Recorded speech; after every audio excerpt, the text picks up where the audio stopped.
The Telltale Heart by Edgar Allan Poe.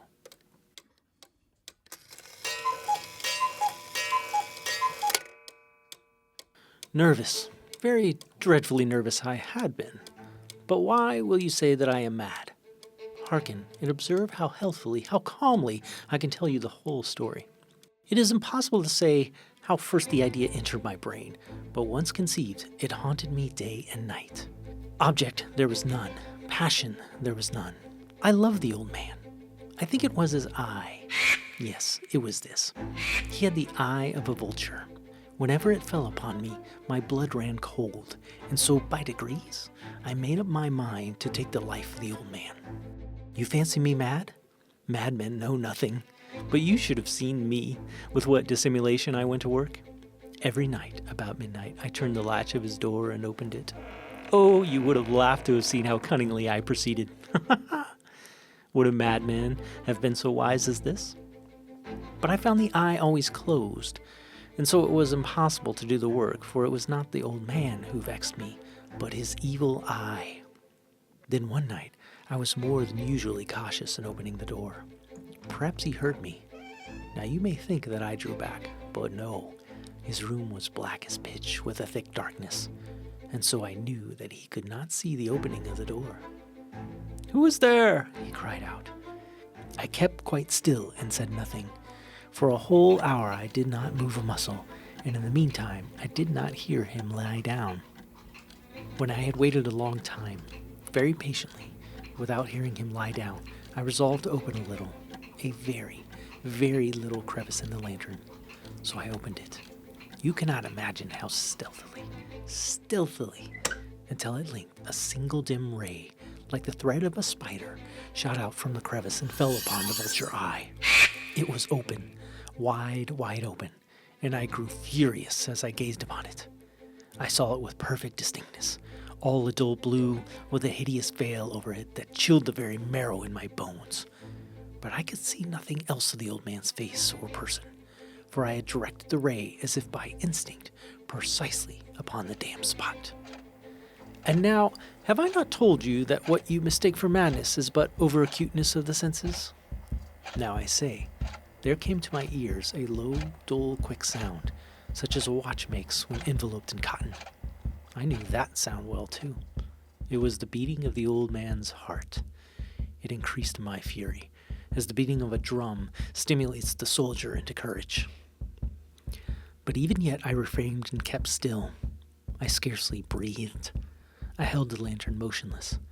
I tried how steadily I could maintain the ray upon the eye. Meantime, the hellish tattoo of the heart increased.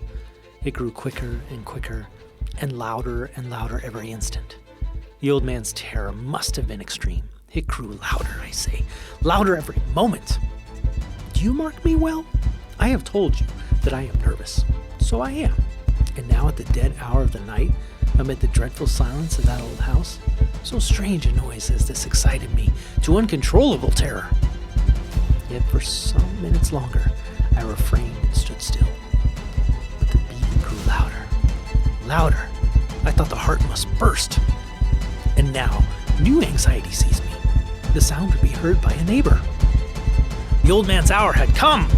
With a loud yell, I threw open the lantern and leapt into the room. He shrieked once.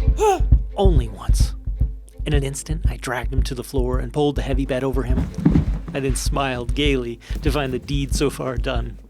But for many minutes, the heart beat on with a muffled sound. This, however, did not vex me. It would not be heard through the wall. At length it ceased. The old man was dead. I removed the bed and examined the corpse.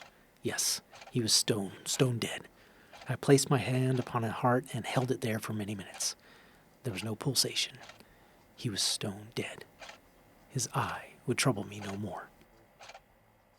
If you still think me mad, you will think so no longer when I describe the wise precautions I took for the concealment of the body.